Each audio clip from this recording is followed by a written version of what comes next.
Alright, so I thought I should share this. Believe it or not, I've been RVing for quite some time.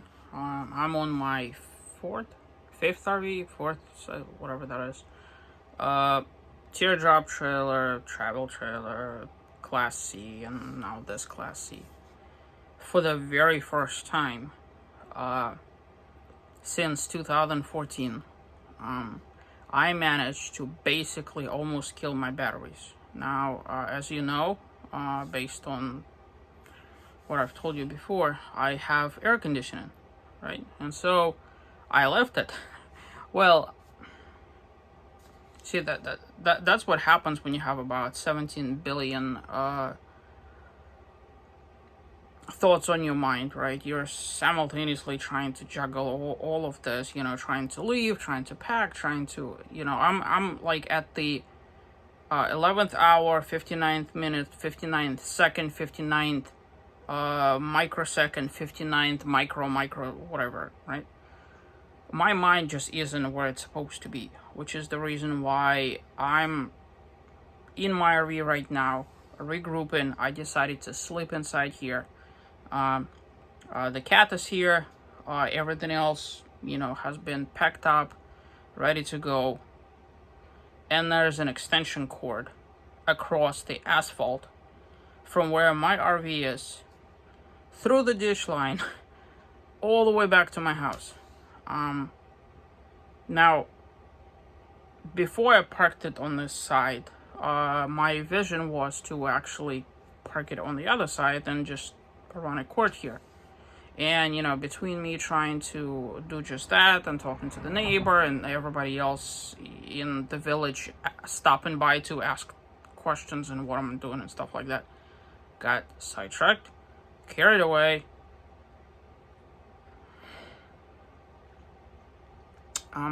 I intentionally, and the reason why I'm sharing this is so that this is an educational tool that even an experienced, seasoned RVer tends to make mistakes.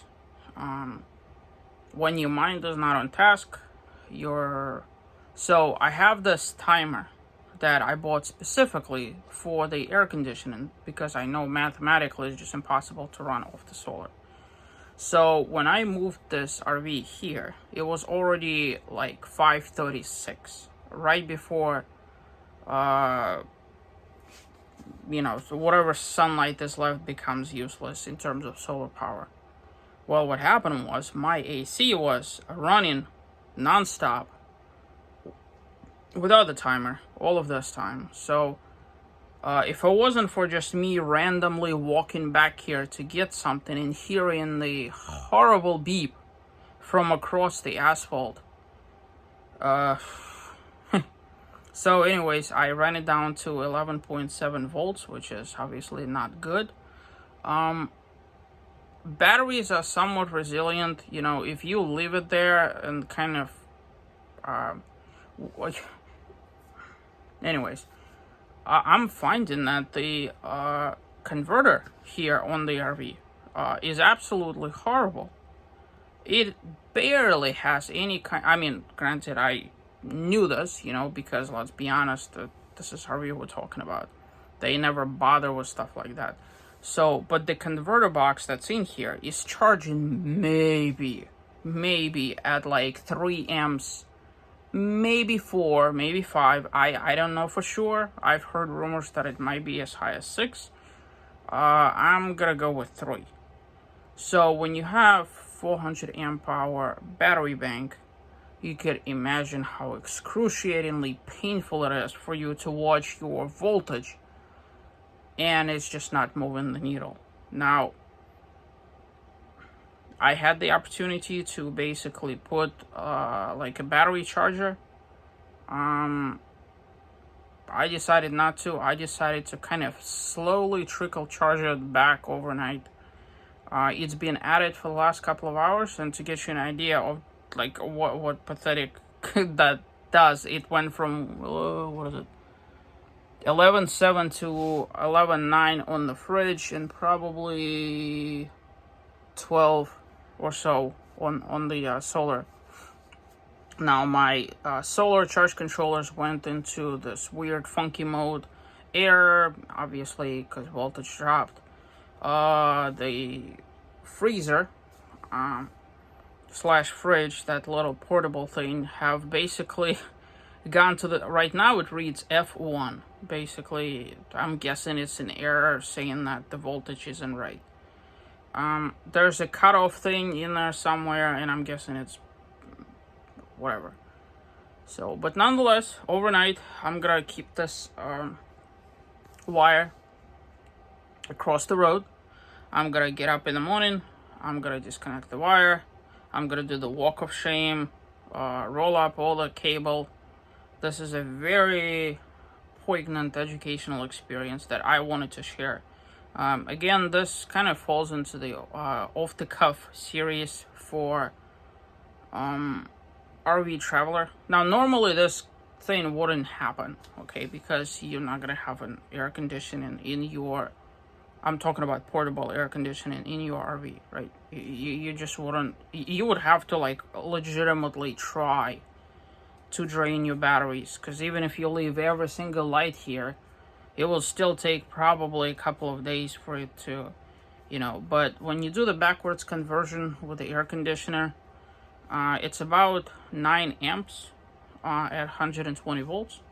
It's probably 90 at 12, which is the reason why I have a timer.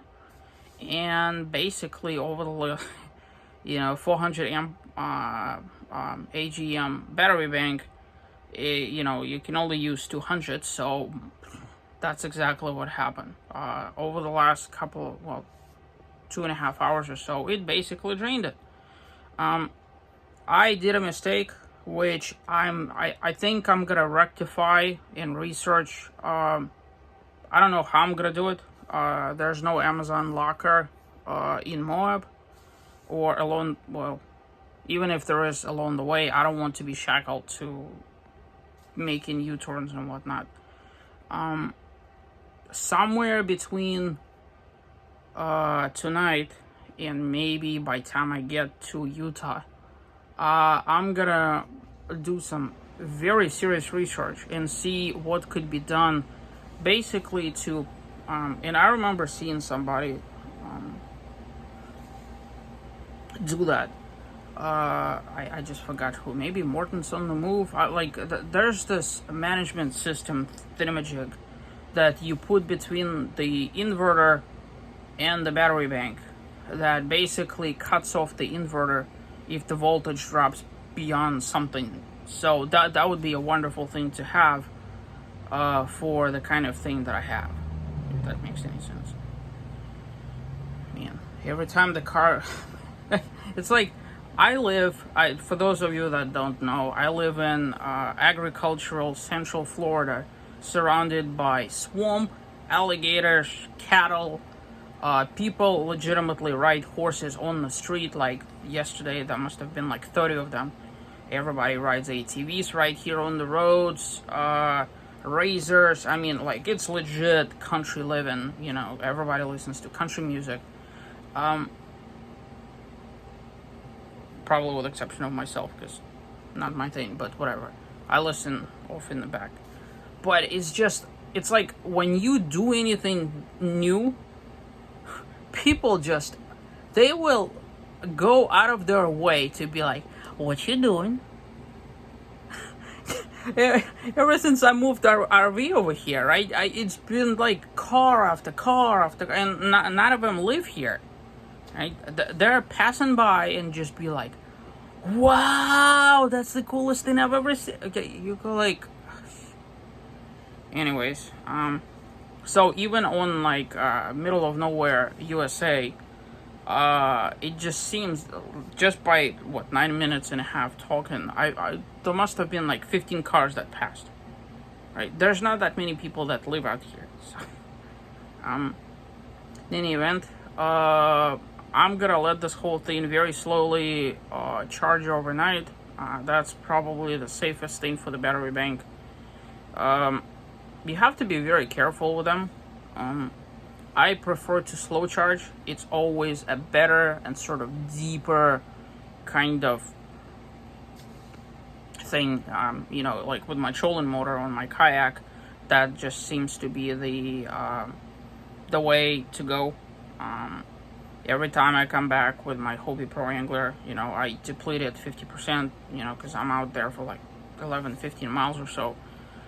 Same thing here. It's deep cycle battery. It's the same exact concept. You have to be somewhat careful. Now, here's the irony. In the morning, when the sun comes up, this thing will start just crazy. I'm talking like legitimately crazily charge my battery bank. Because even when I moved it out here, and this RV is parked underneath the tree coverage, it doesn't cover it fully, but like somewhat. And the way the sun, it kind of goes like this. And so when I parked it, the sun was actually behind the limbs that way. It was, I kid you not, even with shade on all of the panels, like legitimate shadow from the tree, each, because I have two, they're both wired in parallel, you know, but separately from each other. So each array, which 500 watts and 500 watts, was pulling like 12.5 amps. And that's with like legitimately shaded by the tree. So, when the sun is up and this thing is away from trees or anything like that, I'll be charging this thing like you wouldn't believe it.